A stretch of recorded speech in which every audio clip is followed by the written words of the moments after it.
Merhaba, ben Doktor Mehmet Dorer. Saç ekimi cerrahisiyle ilgileniyorum. Aynı zamanda saç dökülmelerinin tedavisini gerçekleştiriyorum. Saç ekimi hakkında merak edilen bazı sorulara cevap vereceğiz. Bu soruların en başında saç ekimi kaç yaşında yapılabilir mesela?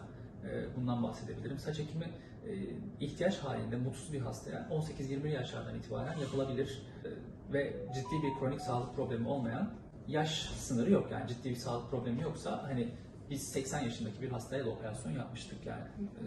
Sonuç olarak önemli olan kronik bir sağlık probleminin olmaması gerekiyor. Gelelim diğer soruya. Saç ekimi ile ilgili sizin sorduğunuz hazırlıklar. Ameliyat öncesi hazırlıklardan bahsetmek gerekirse, saç ekimi ameliyat öncesi biz hastaların alkol kullanımını bir hafta önceden mutlaka kesmesi gerektiğini hastalara iletiyoruz. Sigara. Evet.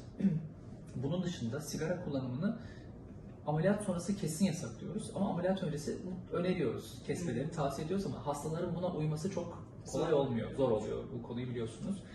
Ama alkolü yapabiliyoruz, uygulatıyoruz çünkü alkol fazla kanamaya sebep olabiliyor, anestezinin daha iyi uyuşmamasına sebep oluyor vesaire vesaire.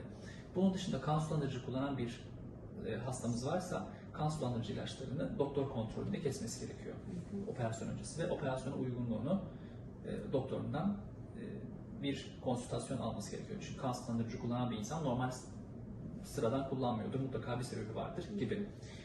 Bunun dışında biz hastalarımız operasyona başlamadan evvel kahvaltılarını yapmalarını istiyoruz. Kahvaltısını yapmış bir şekilde ve mümkünse gömlek tarzı bir şey. Yani kazak değil, evet, buna benzer, kolay çıkabilen bir yiyecekle beraber veya rahat spor elbiselerle beraber operasyona gelmelerini tavsiye ediyoruz.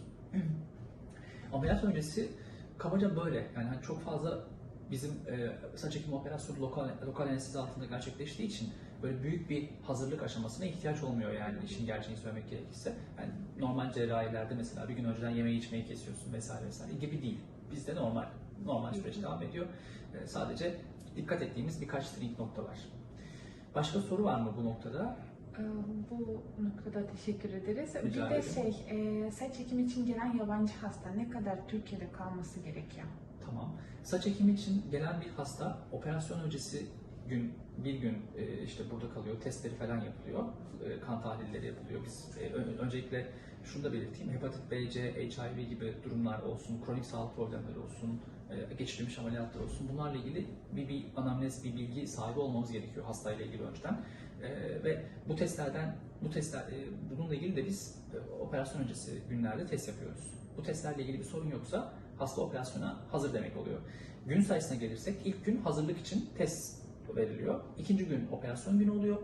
Operasyon gününden sonra hastayı biz gönderiyoruz. Ertesi gün tekrar geliyor. Kontrol ve yıkamayı yapıyoruz. Ondan sonra gidebiliyor. Normal şartlarda minimum 2 gece kalmasını tavsiye ediyorum. Saç ekimi sonrası dikkat etmesi ve belki vazgeçmesi gereken bir alışkanlıklar veya süreç var mı? Tabii ki. Yani şöyle, saç ekimi sonrası biz hastalarımızın mutlaka sigarayı bırakmalarını tavsiye ediyoruz. Ama genelde otoparka indiğimizde sigarayı yakmış oluyorlar. Ama tavsiye ediyoruz mutlaka çünkü sigara yara iyileşmesini bozuyor diyelim daha doğrusu. Yine alkol kullanımını daha kontrollü yapmak. Çünkü bazı insanlar çok fazla alkol kullanabiliyorlar. Alkol kullanımını kısıtlayabiliyoruz. Bunun dışında belli bir süre spor faaliyetlerini, 15-20 gün kadar spor faaliyetlerini, yine 15-20 gün kadar yüzen birisi ise yüzme sporunu, bu gibi faaliyetleri kısıtlıyoruz. Tabii ondan sonra normal hayatına dönebiliyor. Bunun dışında kısıtladığımız şeylerden bir tanesi de saç ekimi sonrası güneş. Yani mesela biz çok ciddi bir güneş altında hastanın kalmasını istemiyoruz. O yüzden mesela tatil için Türkiye'ye gelen bir kişinin tatilini yaptıktan sonra operasyonunu yapması daha mantıklı olabiliyor. Bu da ayrı bir nokta. Peki hocam, hiç oluyor mu saç ekimi yaptınız ve tutmadı, döküldü saçlar? Öyle bir durum olabiliyor mu? Şöyle bahsedebilirim bu konuya. Saç ekimi yaptığımız hastaların, yani daha doğrusu bu işin mantalitesinden bahsetmek gerekirse biz güvenli dolar alan dediğimiz bir alan var. Yani kulak üstünden başlayıp ensede şu arka kısımdaki alan, buraya biz güvenli dolar bölge diyoruz. Yani bu ne demek? Bunu açayım biraz. Genetik olarak dökülmemeye kodlanmış saçlar bu bölgede. Yani herhangi bir kişi kaç yaşına gelirse gelsin, hatta ölse bile şu arkada, şu dediğim alanda mutlaka az veya çok saçı vardır. Kaçınılmaz. Fakat üstteki saçlar kötü testosteron dediğimiz hormonlardan, dış etkenlerden çok daha fazla etkilenip onlar dökülüyorlar. Dolayısıyla bizim buradan aldığımız bu saçları biz buraya naklettiğimizde aslında o dediğimiz dış etkenlerden, o kötü hormonlardan etkilenmeyen saçları alıp buraya koymuş ve nakletmiş oluyoruz. Dolayısıyla yaptığımız işlem, aldığımız kökleri koyduğumuz yer açısından saç dökülmesini beklemiyoruz. Yani eğer anormal bir durum yaşanmazsa, ne demek anormal durum? Örneğin ciddi bir kimyasal maruziyeti, çeşitli işte onkolojik ilaçların kullanılması veya bazı işte kozmetik ürünlerinin yanlış kullanılması veya fazla kullanılması. Bunlar normalde de saç dökebileceği gibi ekilen saçların da çünkü deriye zarar verebileceğini düşündüğümüz zaman o zaman onların da dökülmesini sağlayabilir. Bununla birlikte hastaların sizin bu sorunuzun sorma sebebinize gelmek gerekirse asıl bu sorudaki trik nokta şudur. Normalde şimdi biz saç ekimi yapıyoruz ya, saç ekimi yaparken hastaların bir miktar saçları mesela buralarda kalıyor mesela biz buraları yapıyoruz, işte dolduruyoruz. Hastanın ilk yıllarda saçları çok güzel oluyor değil mi? Belli bir zamanda, 1-2 yıl içerisinde biraz seyrelme gözüküyor. Sebebi kendisinin var olan eski saçlarının dökülmesinden kaynaklanıyor. Ekilen yeni saçların dökülmesinden değil. Bu yüzden böyle bir soru soruluyor. Ekilen saçlar dökülür mü? Aslında ekilen saçlar dökülmüyor. Fakat biz saçlı ve saçsız bölgeyle karmaşık bir operasyon gerçekleştirdiğimiz için ilerleyen yıllarda o dökülen saçlar, kendine ait olan dökülen saçların dökülmesi acaba operasyon yaptık bu kadar neden döküldü sorusunu bize getiriyor. Yani kabaca böyle. Çok teşekkür ederiz. Bir de 3 ay sonrası diye durum var.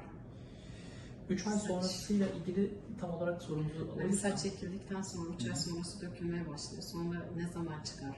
aslında o şöyle Normal. oluyor. Ben hemen çok kısaca bahsedeyim. Normal şartlarda bizim saç ekimi operasyonu sonrası fizyolojik olarak bir shock loss dediğimiz bir dökülme dönemi var. Bu dökülme dönemi fizyolojiktir yani normaldir. Fakat kişiden kişiye değişiklik gösterir. Mesela bazı kişilerde az dökülür, bazı kişilerde çok dökülebilir, bazı kişilerde erken dökülebilir, bazı kişilerde geç dökülebilir ve bazı kişilerde neredeyse hiç dökülmeyebilir. Ama bu sürecin tamamı ilk 3 ay içerisinde gerçekleşir. İlk 3 ay içerisinde biz bu dökülmeyi görürüz. 3. aydan itibaren dökülme beklemiyoruz normal şartlar altında. Eğer bir problem yoksa dökülme olmaması gerekiyor.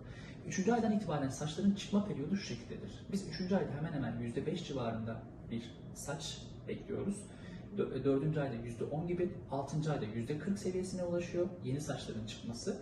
Yine 8. 9. ay gibi %90 seviyelerine kadar, %80-90 seviyelerine kadar ulaşıyor. Ve hemen hemen 15. 18. ay gibi %100'e ulaşıyor. Yani tam anlamıyla benim yeni saçlarımın çıktığını kabul etmem 18. ay. Yani hemen hemen 1,5 yıla kadar saçların Uzuyor. çıkması devam ediyor. Yani yeni süresi saçların. o kadar Tabii. uzuyor. Aynen öyle. Ama kabaca şunu söyleyebilirim.